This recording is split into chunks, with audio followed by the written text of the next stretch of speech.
이 시간 우리 하나님 말씀 보겠습니다. 마가복음 8장 27절부터 38절 말씀입니다. 지난주일과 본문이 똑같습니다. 마가복음 8장 27절부터 38절 말씀까지 우리 한 절씩 교독하도록 하겠습니다. 제가 27절 읽습니다. 예수와 제자들이 빌립보 가이사랴로 마을로 나가실새 길에서 제자들에게 물어 이르시되 사람들이 나를 누구라고 하느냐? 제자들이 여쭤봐 이르되 세례 요한이라 하고 더러는 엘리야 더러는 선지자 중에 하나라 하나이다. 또 물으시되 너희는 나를 누구라 하느냐? 베드로가 대답하여 이르되 주는 그리스도시니이다 하매 이에 자기의 일을 아무에게도 말하지 말라 경고하시고 인자가 많은 고난을 받고 장로들과 대제사장들과 서기관들에게 버림바 되어 죽임을 당하고 사흘 만에 살아나야 할 것을 비로소 그들에게 가르치시되 드러내놓고 이 말씀을 하시니 베드로가 예수를 붙들고 항변하매 예수께서 돌이키사 제자들을 보시며 베드로를 꾸짖어 이르시되 사탄아 내 뒤로 물러가라. 내가 하나님의 일을 생각하지 아니하고 도리어 사람의 일을 생각하는도다 하시고 무리와 제자들을 불러 이르시되 누구든지 나를 따라오려거든 자기를 부인하고 자기 십자가를 지고 나를 따를 것이니라. 누구든지 자기 목숨을 구원하고자 하면 잃을 것이요 누구든지 나와 복음을 위하여 자기 목숨을 잃으면 구원하리라. 사람이 만일 온 천하를 얻고도 자기 목숨을 잃으면 무엇이 유익하리요? 사람이 무엇을 주고 자기 목숨과 바꾸겠느냐? 누구든지 이 음란하고 죄 많은 세대에서 나와 내 말을 부끄러워하면 인자도 아버지의 영광으로 거룩한 천사들과 함께 올 때에 그 사람을 부끄러워하리라. 아멘. 아멘. 디트리 본 회퍼 목사님은 독일 목사님으로 2차 세계대전의 주범인 히틀러 정권에 저항하고 히틀러 암살에 가담했다는 이유로 붙들려서 39의 젊은 나이에 사형을 당했습니다. 보네퍼 목사님은 당대 시대에 뛰어난 학자로 알려져 있고 그 실력을 인정받아서 미국의 유니온 신학교에서 교수로 재직했었습니다. 그러나 히틀러의 유대인 말살 정책을 듣고 그런 히틀러 정권의 독일 교회가 아부하는 모습을 보고 견딜 수 없어서 미국에 있는 모든 안락한 삶을 다 던져버리고 독일로 건너가서 히틀러 정권에 저항하는 교회들과 연합했고 독일의 영혼들에게 하나님 말씀을 가르치고 히틀러 암살에 가담하게 됐습니다. 게슈타포역에 붙들려서 2년간 감옥에서 고통을 겪다가 너무 안타깝게는 전쟁이 끝나기 이틀 전에 사형을 당하게 됐습니다. 보네퍼 목사님이 히틀러 정권에 아부하지 않고 세상의 권력에 저항했던 독일교회 연합을 고백교회라고 부릅니다. 고백교회의 목사님들과 성도들은 목사 파면, 투옥, 교회 폐쇄 등등의 온갖 박해에도 굴복하지 않고 세상의 안락함에 저항했고 불의한 정권에 저항하면서 예수 그리스도의 부르심을 따르려고 애를 썼습니다. 그 교회 연합을 고백교회라고 부르는 이유는 예수님을 나의 주님으로 나의 그리스도로 고백하는 교회와 성도라면 그 고백에 따라 살아가야 하기 때문에 그렇게 강조하기 위해서 부른 것입니다. 여러분, 무엇이 진정한 신앙 고백일까요? 과연 삶이 따르지 않는 신앙 고백엔 의미가 있을까요? 우리는 지난주 동일한 본문의 말씀을 통해서 우리 인생에서 가장 중요한 질문은 예수님이 나에게 누구이신가라는 질문이라고 배웠습니다. 그리고 여기에 대한 베드로의 답인 주는 그리스도이십니다 라고 하는 답은 이 땅의 우리의 삶과 그리고 우리가 죽게 되면 가게 될 영원한 세계의 모든 삶을 결정하는 너무 중요한 답이라는 말씀을 드렸습니다. 그런데 우리가 진정으로 예수님을 나의 그리스도라고 고백한다고 해도 실제로 그 고백에 따르는 삶이 없다고 한다면 그 고백은 아무런 의미가 없을 것입니다. 실제로 주님은 베드로의 신앙 고백을 들으시고 34절과 35절에서 이렇게 말씀하십니다. 무리와 제자들을 불러 이르시되 누구든지 나를 따라오려거든 자기를 부인하고 자기 십자가를 지고 나를 따를 것이니라. 누구든지 자기 목숨을 구원하고자 하면 잃을 것이요 누구든지 나와 복음을 위하여 자기 목숨을 잃으면 구원하리라. 주는 나의 그리스도이십니다고 하는 고백이 이렇게 엄중한 고백이라는 것입니다. 내 생명과 삶의 전체를 거는 고백이라는 것입니다. 처음 이 마가복음을 읽었던 성도들은 이 말씀의 엄중함과 깊이를 알고 있었을 것입니다. 마가복음이 기록된 당시는 로마의 박해가 가장 극심한 때였습니다. 로마의 네로 황제가 기독교 박해를 본격적으로 시작한 때가 AD 64년경이었고 사도 바울은 AD 67년경에 사도 베드로는 AD 68년경에 순교를 했는데 이 마가복음은 베드로 순교 바로 직전에 기록이 되었습니다.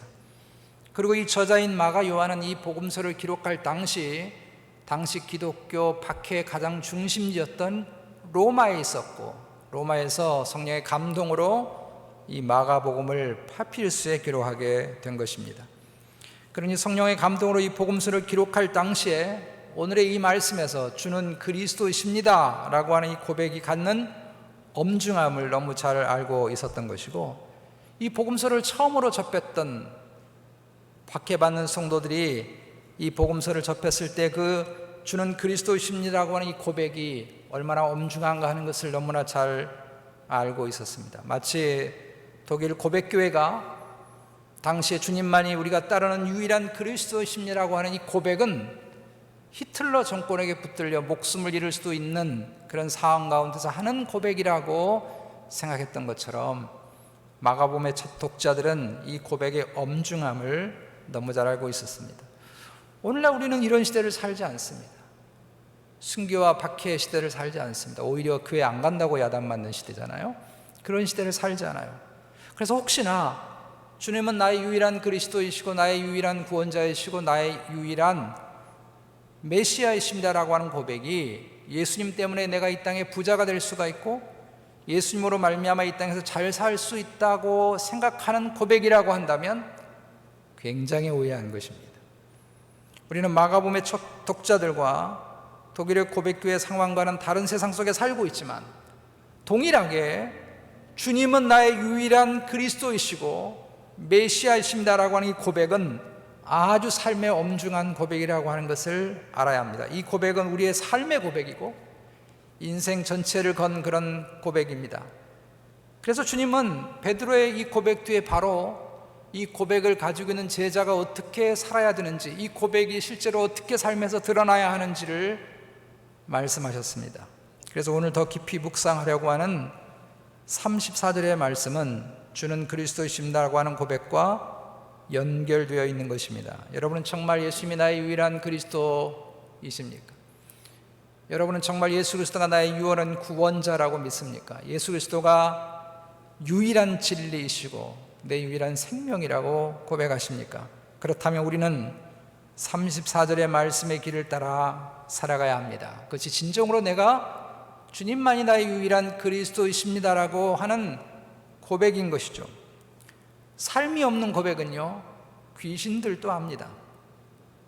야고보서 2장 19절 20절에 야고보 사도가 이렇게 말씀했죠. 내가 하나님은 한 분이신 줄 믿느냐? 잘하는도다. 귀신들도 믿고 떠느니라. 아하, 허탄한 사람아, 행함이 없는 믿음이 헛것인 줄 알고자 하느냐고 말씀했습니다.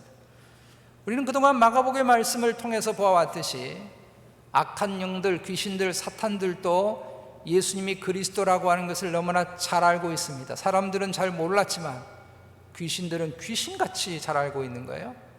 그럼에도 불구하고 이들의 고백은 삶이 따르지 않은 고백이기 때문에 허탄한 고백일 수밖에 없고 생명이 없는 고백일 수밖에 없습니다.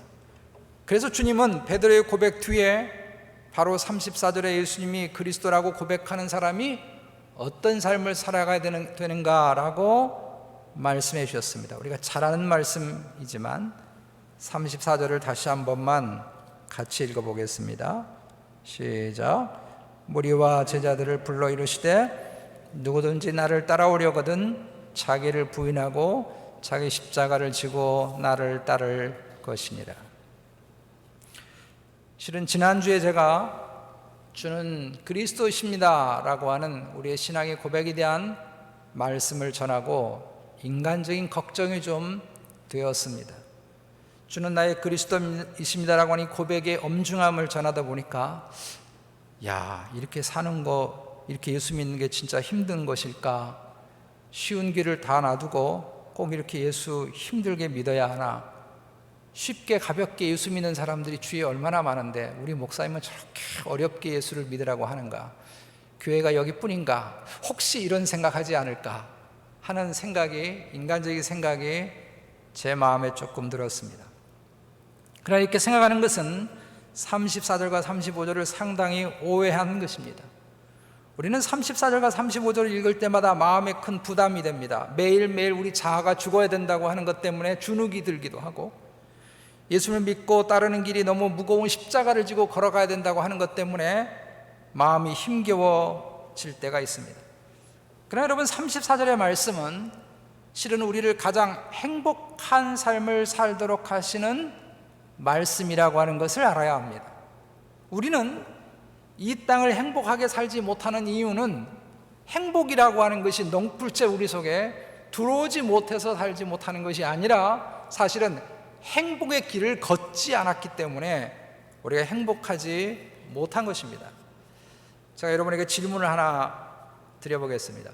예수님은 행복했을까요? 예수님이 이 땅에서 행복한 삶을 사셨을까요? 여호도 굴이 있고 공중에 나는 새도 걷잘 집이 있는데 인자는 머리 둘 것이 없다고 말씀하신 예수님은 행복하셨을까요? 40에 하나 감한 배를 5번이나 맞고 세 번을 태장으로 맞고 3번이나 배가 파손하는 것을 경험하고 여러 번 자지 못하고 여러 번 굶주리고 춥고 헐벗은 삶을 살았던 사도 바울은 행복했을까요? 사도 베드로는 여러분 행복했을까요? 아까 말씀을 드렸던 39살에 사형을 당한 디트리 본 회퍼 목사님은 행복했을까요?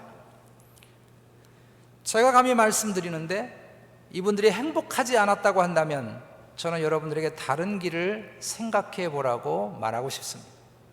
십자가를 진 주님이 행복하지 않으셨다고 한다면 저는 여러분에게 다른 길을 좀 생각해 보면 어떻겠는가라고 권할 것입니다.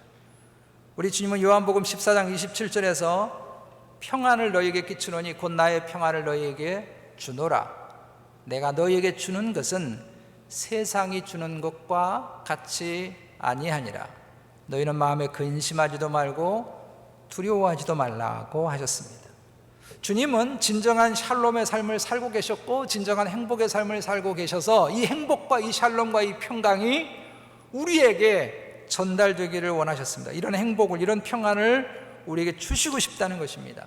세상이 추구하는 행복의 방식이 아니라, 그래서 세상은 죽었다 깨어나도 줄 수 없는 그런, 얻을 수 없는 그런 평안과 행복을 주님이 주시겠다는 것입니다. 이 주님의 행복과 평안을 누린 사도 바울은 자신이 당한 많은 고난과 어려움을 다 이야기한 후에 고린도후서 6장 10절에서 근심하는 자 같으나 항상 기뻐하고 가난한 자 같으나 많은 사람을 부유하게 하고 아무것도 없는 자 같으나 나는 모든 것을 가진 자로다고 고백했습니다. 빌립보서 2장 17절 18절에서는 만일 너희 믿음의 재물과 섬김 위에 내가 나의 전제로 드릴지라도 나는 기뻐하고 너희 무리와 함께 기뻐하리니 이와 같이 너희도 기뻐하고 나와 함께 기뻐하라고 했습니다. 여기 자신을 전제로 드린다고 하는 건 순교의 제물이 된다는 것입니다. 주님의 복음과 교회를 위해서 내가 죽는다고 할지라도 I'm so happy. 난 너무 행복해. 난 너무 기뻐. 이 행복함을 너희도 함께 누리길 원한다라고 말했습니다. 그래서 다시 여러분에게 도전합니다. 여러분 정말 이 땅의 삶을 살면서 행복한 삶을 살고 싶으십니까?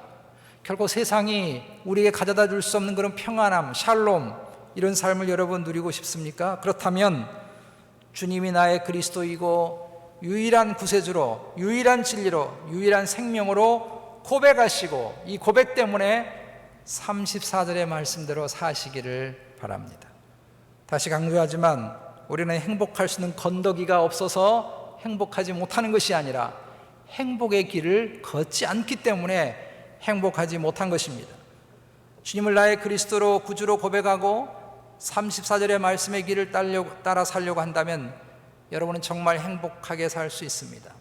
저는 하나님 말씀을 두고 확신합니다. 우리가 진정으로 34절대로 산다면 바알과 같은 고백을 하게 될 것입니다. 나는 모든 것을 가진 사람입니다. 나는 기쁘고 이 기쁨을 당신도 또 함께 누리기를 원합니다라고 고백하게 될 것입니다. 우리 모두가 이런 고백과 이런 충만함 속에 신앙생활을 해나가게 되시기를 주의 이름으로 축복합니다. 이제 34절의 말씀을 한번 주목해 보십시다. 우리가 이 말씀에서 두 가지 오해를 해서는 안 됩니다. 하나는 이 말씀은 주님을 따르는 단계를 말씀하는 것이 아닙니다. 처음엔 자기 부정의 초기 단계가 있고 그 다음에 열심히 신앙생활을 잘해서 자기 부정을 잘하고 나면 그 다음에는 자기 십자가를 달게 지는 성숙한 단계가 있고 그리고 나서야 진정으로 주님을 따르게 된다고 이 말씀을 오해하면 안 됩니다. 이 말씀의 동사는 모두 같은 의미를 가지고 있습니다. 자기를 부인하지 않으면 십자가를 칠 수 없는 일이고 설령 겉으로 드러난 삶의 모습이 주님을 따른다고 할지라도 자기를 부인하거나 자기에게 져야 할 자기 십자가를 달게 지지 않는다면 그것은 그리스도를 따르는 삶이 아니라는 것입니다. 그러므로 주님을 따르는 제자의 삶, 주는 나의 그리스도이십니다 라고 고백하는 이 신앙 고백의 삶이란 자기를 부정하는 삶이고 자기에게 주어진 자기 십자가를 지고 살아가는 삶이라는 것입니다. 두 번째 오해는 이 말씀은 제자의 자격을 말씀하는 것이 아닙니다. 우리는 이 말씀을 읽으면 주눅이 듭니다. 야, 내가 언제 나 부정하다 살겠나? 나이가 70살이 넘고 80이 넘어도 여전히 내 자아가 뿔떡뿔떡 일어나는데 나는 힘든가 봐, 가망이 없는가 봐, 난 예수님의 제자가 아닌가 봐. 혹시 이렇게 생각할지 모르겠습니다. 그러나 주님은 이미 34절에서 주님의 제자들을 제자라고 부르고 계심을 주목하셔야 됩니다. 우리는 은혜로 주님의 제자가 된 사람인 줄로 믿습니다. 은혜로 하나님의 자녀가 된 사람들입니다. 은혜로 신앙 고백을 하는 순간에 그 은혜로 말미암아 구원받은 하나님의 백성이 됐고 주님을 따르는 제자의 자격을 갖게 됐고 하나님의 자녀라고 하는 권세, 파워, 어솔리티를 우리 모두가 갖게 됐습니다. 만약에 34절을 제자되는 자격에 관한 말씀이고 구원의 자격에 대한 말씀이라고 한다면 주님은 베드로의 신앙 고백을 들으신 후에 야, 너 진짜 말 너무 잘하는데 너 하는 꼬라지 한번 볼게. 그러고 나서 내가 인정해주마. 이렇게 말씀하셨겠죠. 그리고 주님이 베드로의 신앙 고백 후에 교회를 세우겠다고 덜썩 이렇게 말씀하지 않으셨을 것입니다. 그 다음에 사도 베드로가 주님이 고난을 받으시면 안 된다고 꾸짖듯이 말을 해서 사탄아 내 뒤로 물러가라고 야단을 맞은 것을 보면 주님은 베드로의 고백을 보시고 그 고백을 가진 자들이 주님의 교회를 세운다고 말씀하신 것입니다. 우리는 주님의 제자로서의 자격이 돼서 여기 있는 게 아닙니다. 우리 모두는 주님의 은혜 때문에 여기 있는 줄로 믿습니다. 교회 공동체는 34절의 점수를 매겨서 60점을 넘는 사람들이 들어와서 살아가는 공간이 아닙니다. 만약에 그런 식으로 여기에 점수를 매긴다면 가장 먼저 제가 떨어질지 모르겠습니다. 제 아내에게 한번 물어보십시오. 제가 떨어질지 몰라요. 저도 자격이 안 되는 사람이에요. 그러므로 이 말씀은 제자의 자격에 관한 말씀이 아닙니다. 이 34절은 우리가 평생에 주님의 제자로 살아가는 삶의 방식이고 주님이 우리를 부르시는 마지막 순간까지 우리의 신앙의 고백으로 살아내야 할 우리의 삶의 내용임을 여러분 알아야 합니다. 이제 이 34절의 말씀을 주는 의미를 생각해 보겠습니다. 가장 먼저 바른 신앙의 고백을 가진 사람은 누구든지 날마다 자기를 포기하는 삶을 살아야 합니다. 자기를 부인하고, 자기를 부인한다고 하는 것은 결코 금욕주의로 살라는 뜻이 아닙니다. 불교에서 주장하듯이 무소유로 살라고 말씀하는 것이 아닙니다. 물론 무소유나 금욕주의 같은 것은 자기를 부인하는 것의 한 방편일지는 모르지만 주님 말씀하시는 이 내용의 본질이 아닙니다. 몇 년 전에 아주 유명한 목사님 한 분이 자살을 하셨습니다. 그 목사님이 워낙 유명하시고 그를 따르는 분들이 많이 있었기 때문에 자살한 것이 알려지고 나서 많은 사람들이 충격을 받았습니다. 그랬더니 그분을 따르는 분들이 주장하기를 그 목사님의 자살은 자기 부인의 극치다라고 이야기했습니다. 저는 그 목사님과 아주 가까이서 동역을 했던 한 분 장로님을 통해서 직접 그분의 이야기를 듣게 됐습니다. 자기 부인의 극치이고 모두가 따라가야 될 그런 자기 부인이다고 말씀하는 걸 듣고 제가 너무 큰 충격을 받았습니다. 그러나 한편으로 생각해 보면 자기 부인의 극치가 자살이라고 주장하는 바가 조금은 이해가 되기도 합니다. 여러분 한번 그렇게 생각이 들지 않습니까? 늘 내 자신을 부인하고 부정하고 포기하고 이렇게 살다 보면 결국 자살하는 것밖에 없잖아요. 그래서 그렇게 이야기하는 것이 한편으로 이해됩니다. 그러나 정말 주님의 말씀하신 것처럼 자기 부인이 이런 것입니까? 내가 날마다 내 자신을 부인하라고 하는 것이 이런 것입니까? 실은 주님은 금욕주의자가 아니셨습니다. 오히려 주님은 먹기를 탐하고 포도주를 즐기는 사람이라고 하는 공격을 바리새인들로부터 받을 만큼 주님은 인생을, 삶을 즐기셨던 분이라고 생각할 수 있습니다. 물론 주님은 가난하게 사셨지만 가난이 귀한 영성이라고 말씀한 적도 없고 자기 부인의 모습이라고 말씀한 적도 없으십니다. 자기 부인하라고 하는 이 말씀의 핵심은 누가 나의 삶의 주인 노릇을 할 것이냐 하는 것입니다. 우리가 주님을 나의 그리스도라고 진정으로 고백한다면 사도 바울의 고백과 같이 이제는 내가 사는 것이 아니요 오직 내 안에 그리스도께서 사시는 것입니다 라고 고백하는 것이 자기 부인입니다. 내 삶의 주인이 내가 아니라는 것입니다. 내 삶의 주인이 예수 그리스도이시라는 것입니다. 내가 주님이 나의 그리스도이십니다 라고 고백하는 순간에 내 인생의 주인이 내가 아니고 주님이시라는 것입니다. 그것이 나를 부인하는 것입니다. 이것이 행복의 길입니다. 주님을 그리스도로 고백하는 사람의 행복한 삶의 방식입니다. 여러분, 우리 가만 생각해 보십시다. 우리가 왜 행복하지 않다고 생각합니까? 그건 자기 부인하지 않아서 그런 것입니다.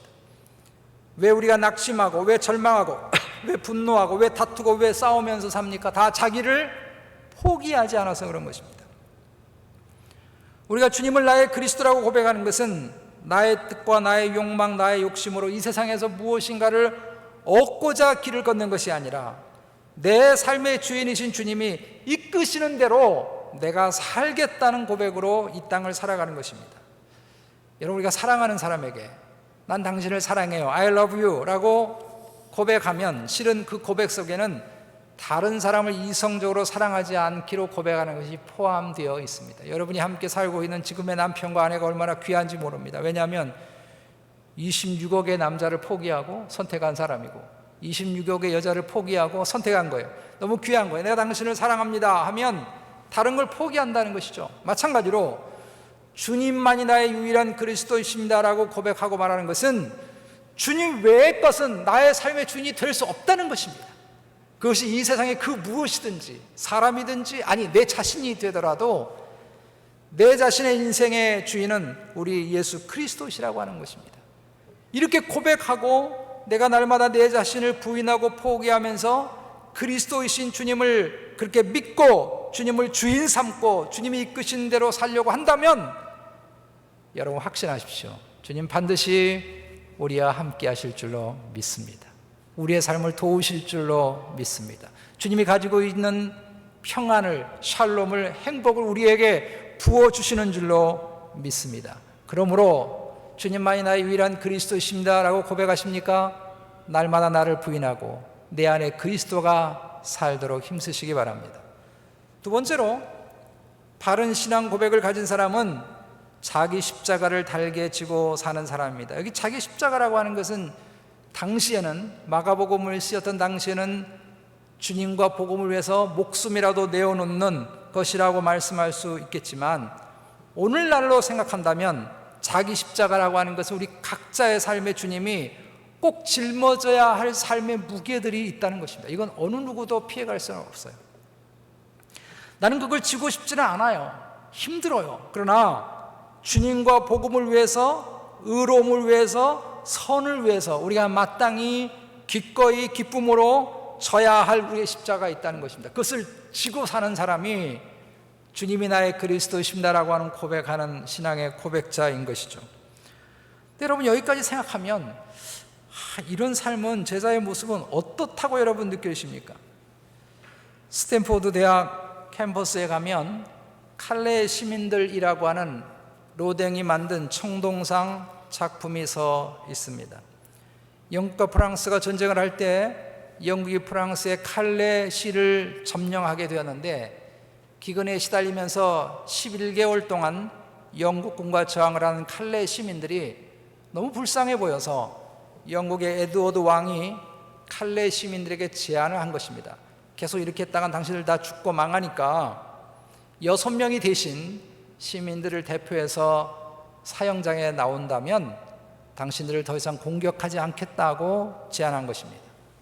누가 감히 나설 수 있습니까? 그런데 칼레시 시장으로부터 시작해서 가장 고위층에 있는 6명이 이들을 살리겠다고 나선 것입니다. 여기서 나온 말이 노블리스 오블리제라고 하는 말입니다.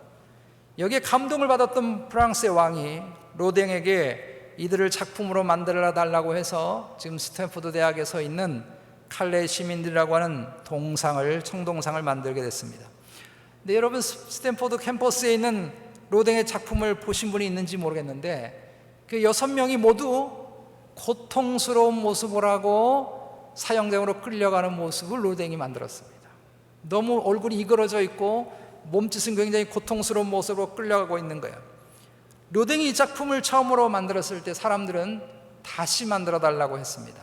우리의 영웅인 6사람이 이런 모습으로 간다고 하는 영웅답지 못하다, 이렇게 이야기한 거예요. 그런데 로댕은 그것을 거부했습니다. 아무리 칼레 시민들을 위해서 대신 죽어가는 죽음일지 모르지만 그렇게 죽음의 자리에 나가면서 웃으면서 가는 사람이 어디 있겠느냐라고 로댕이 말한 것입니다. 제가 스탠포드 대학에 가서 이 작품을 보는 순간에 가장 먼저 떠올렸던 말씀이 오늘 34절에 있는 이 말씀입니다. 날마다 자기를 부인하고 자기 십자가를 지고 살아가는 제자의 삶은 어떤 것일까요?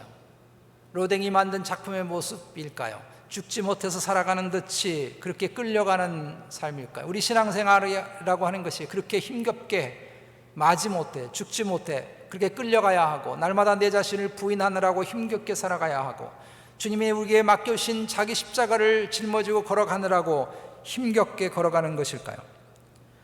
정말 바른 신앙 고백을 하면서 주님의 제자로 살면 로댕의 작품처럼 이런 모습으로 살아가는 것일까요? 결코 그렇지 않다는 것을 우리는 35절부터 37절의 말씀을 통해서 알게 됩니다. 오늘 35절에는 우리 성경에 생략된 중요한 전치사가 하나 있습니다. 헬라어로는 갈이라고 하는 단어인데 왜냐하면이라고 번역할 수 있습니다. NIV 영어 성경에는 for라고 번역이 되어 있습니다. 35절을 다시 여러분 읽어보시면요, 누구든지 자기 목숨을 구원하고자 하면 잃을 것이요 누구든지 나와 복음을 위하여 자기 목숨을 잃으면 구원하리라. 이 말씀이 34절에서 왜냐하면이라는 거예요. 왜 우리가 내 자신을 부인하고 자기 십자가를 지고 주님을 따라야 하느냐 하면, 왜냐하면 누구든지 자기 목숨을 구원하고자 하면 잃을 것이고 누구든지 나와 복음을 위하여 자기 목숨을 잃으면 구원하기 때문에 그렇다는 것입니다. 이 말씀 무슨 뜻입니까? 나와 복음이 우리의 목숨보다 중요하다는 것입니다. 주님이 35절에서 나와 복음을 함께 말씀하고 있는 것은 주님 자신이 복음이라는 것입니다. 37절에 사람이 누구가 자기 자신의 목숨과 바꿀 수 있겠는가? 그런데 35절에 누구든지 주님의 가치, 복음의 가치를 발견한 사람이라고 한다면, 누구든지 자신의 목숨을 잃는 일을 주저하지 않게 될 것이라는 것입니다. 그러므로 주님과 복음의 가치를 발견한 사람은 이 사람이 진짜 신앙 고백을 하는 사람이죠. 기쁨으로 내 자신을 부인하게 되고 감사함으로 주님이 내게 맡기신 십자가를 질 수 있는 사람인 줄로 믿습니다. 마가복음이 처음에 언제 쓰였는지 말씀을 드렸죠. 네로의 박해로 많은 그리스도인이 죽어갔고 집을 잃어버렸고 당시 성도들은 십자가에 못 박아 죽임을 당하기도 하고 연극장에서 사자의 밥이 되기도 하고 불에 타서 순교를 당하기도 하고 잡혀서 노예로 팔려가기도 했습니다. 이 마가복음을 기록했던 당시의 마가 요한 역시 그런 고통과 많은 순교자들이 있는 현장에서 지하 동굴 카타콤에서 성령의 감동으로 오늘의 말씀을 기록을 했던 것입니다. 그런데 이 당시 이런 고난과 박해에 있는 성도들은 오늘의 말씀을 어떻게 읽었을 것 같습니까? 이 말씀을 맹숭맹숭한 마음으로 읽었겠습니까? 눈물이 없이 어찌 이 말씀을 읽었겠습니까? 근데 이 눈물은 칼레 시민들의 로댕의 작품과 같이 이그러져 있고 찌그러져 있는 모습이 아니라 기쁨과 감사와 찬송의 눈물이었을 것입니다. 왜냐하면 주님의 가치가 너무 크기 때문에 그런 것입니다. 주님이 나의 그리스도이십니다라고 하는 이 고백의 가치가 너무 귀하고 너무 크기 때문에, 너무 큰 선물이기 때문에 기쁨으로 이 말씀을 받았을 것입니다. 제가 보았던 박해 시대를 배경으로 한 영화의 장면을 저는 잊을 수 없습니다. 네로 황제가 기독교인들을 경기장에 다 모아놓고 전부 십자가에다 매달고 나무를 쌓아서 불에 태워서 죽이는 장면입니다. 황제는 그들이 죽어가면서 고통의 비명을 지를 것이라고 생각을 하고 전부 불을 붙였습니다. 모든 사람들이 다 마지막 죽음까지 찬송을 부르면서 죽어갔습니다. 황제는 그들이 불에 타서 죽는데 아무래도 얼굴이 이그러지겠거니 생각하고 횃불을 들고 밤에 그 사람들의 이그러진 고통의 모습을 재미삼아 구경을 가는데 모두가 다 웃는 모습으로 죽어 있습니다. 황제가 열이 받아서 횃불을 집어던지는 모습이 그 영화의 한 장면이었습니다. 이것이 제자의 모습입니다. 이것이 예수님은 나의 그리스도라고 고백하는 사람의 모습 아니겠습니까? 그들은 결코 로댕이 묘사한 갈레의 시민들과 같은 모습으로 주님을 따르지 않았습니다. 예수님이라고 하는 생명보다 귀한 가치를 발견하고는 복음이라고 하는 이 귀한 가치, 내 목숨보다 귀한 가치를 발견하고는 기꺼이 나를 날마다 부인했고 기꺼이 주님이 내게 맡기신 십자가를 기쁨으로 짊어졌던 것입니다. 막전엔 찐빵이라고 하는 아주 짤막한 책이 있습니다. 이만재 씨라고 하는 분이 지은 책인데요, 이 책에 이런 내용이 있어요. 이분의 친구들이 너무 재밌게 놀던 친구가 어느 날 갑자기 신앙생활을 하면서 자기들하고 발을 끄는 거예요. 하도 인간이 새롭게 좀 달라진 것입니다. 그렇게 술 좋아하고 골프 좋아하고 놀기 좋아하던 사람이 어느 날 갑자기 일요일만 되면 이런저런 핑계를 대고 술도 안 마시고 자기들하고 놀지 않는 것입니다. 나중에 이 술 친구들이 교회 다닌다는 이야기를 듣고 모두가 다 이만재 씨에게 그렇게 술 좋아했거든요. 그래서 물었어요. 이 친구야, 넌 이제 담배도 안 펴, 술도 안 마셔, 골프도 주일날 안 치러 가, 교회 가, 넌 무슨 재미로 인생을 살려고 그러느냐? 그렇게 물었어요. 그때 이만재 씨가 이렇게 답을 했다는 것입니다. 난 요즘 숨 쉬는 것도 즐거워. 그랬다는 거예요. 난 요즘 숨 쉬는 것도 즐거워. 여러분, 이게 진짜 주님의 제자의 길을 걷는 사람 모습이 아니겠습니까?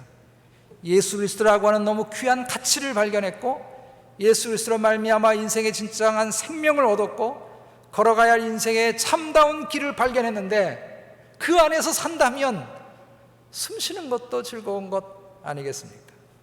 진짜로 예수님이 나의 그리스도라고 하는 고백이 이런 것이 아닐까요?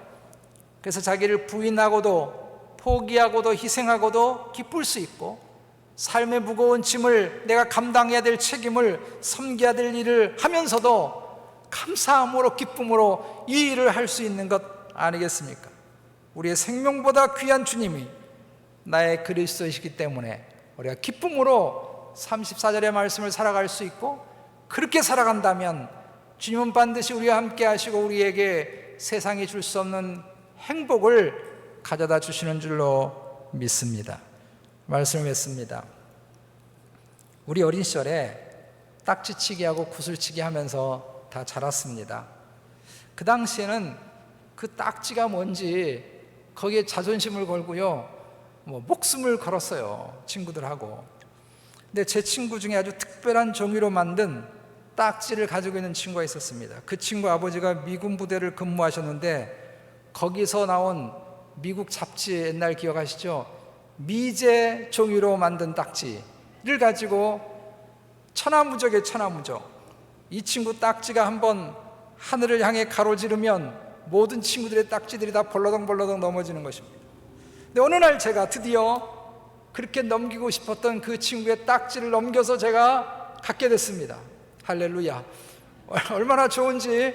그 친구는 펑펑펑 울고 저는 그 딱지를 가슴에 안고 잠을 잤습니다. 제가 질문 하나 던지겠습니다.